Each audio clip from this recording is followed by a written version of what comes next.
আসসালামু আলাইকুম। কালের কণ্ঠ থেকে সংবাদ পড়ছি। এমপিভুক্ত হচ্ছে 1090 ইবতেদায়ী মাদ্রাসা।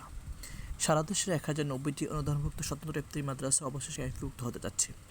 শিক্ষা মন্ত্রণালয়ের কারিগরি মাদ্রাসা শিক্ষা বিভাগের সচিব ডক্টর কবিরুল ইসলামের সভাপতিত্বে অনুষ্ঠিত এক বৈঠকে এই সিদ্ধান্ত চূড়ান্ত করা হয়েছে। শীঘ্রই এমপিভুক্তির ঘোষণা আসবে বলে সংশ্লিষ্ট সূত্রে জানা গেছে। মাদ্রাসা শিক্ষা বোর্ডের কারিকুলাম বিশেষজ্ঞ ডক্টর মোহাম্মদ হেদায়েতুল্লাহ জানিয়েছেন, দেশের 1519টি স্বতন্ত্র ইবতেদায়ী মাদ্রাসার মধ্যে 1327টি মাদ্রাসা এমপিভুক্তির জন্য আবেদন করেছিল।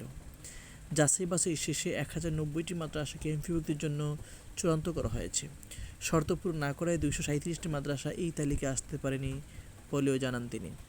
এমপিভুক্তির ঘোষণায় অন্যান্য আনুষ্ঠানিকতা শেষ হওয়ার পর সংশ্লিষ্ট শিক্ষক ও কর্মচারীরা আগামী 2 মাসের মধ্যে বেতন স্কেল ভাতা পেতে পারেন বলে জানা গেছে। এর আগেও চলতি বছর 26 জুন শিক্ষা মন্ত্রণালয়ের কারিগরি মাদ্রাসা শিক্ষা বিভাগ থেকে প্রকাশিত গণবিজ্ঞপ্তির পরিপ্রেক্ষিতে 8 জুলাই থেকে 15 জুলাই পর্যন্ত অনলাইনে আবেদন গ্রহণ করা হয়। পুরো প্রক্রিয়াটি ডিজিটাল পদ্ধতিতে সম্পন্ন করা হয়েছে।